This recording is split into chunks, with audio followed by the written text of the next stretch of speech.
Hello guys, welcome to my channel. Today we are going to see how to resolve if you are having issue with NVIDIA control panel not showing in Windows 10 or Windows 11 computer guys. Let's fix that problem guys. If you're not showing in this, right click on the desktop, not showing it NVIDIA. Let's fix that problem guys. Go to search menu and type services. Click run as administrator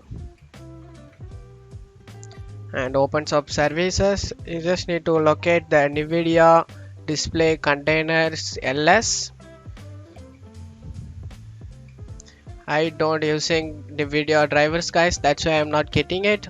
You just need to search for NVIDIA display container ls and double click on it, select that and double click on it and startup type to automatic, and if the service status is stopped you just need to start that and click apply and OK.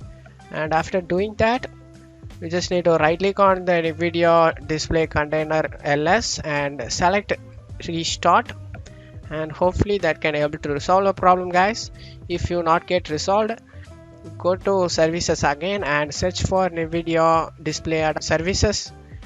NVIDIA services over here, anything listed named as, you just need to select everything and select automatic everything over here and select if the service status is stopped, you just need to start it guys. To everything in here NVIDIA named as, you just need to do it for everyone and close out of here. Hopefully that can able to resolve our problem guys.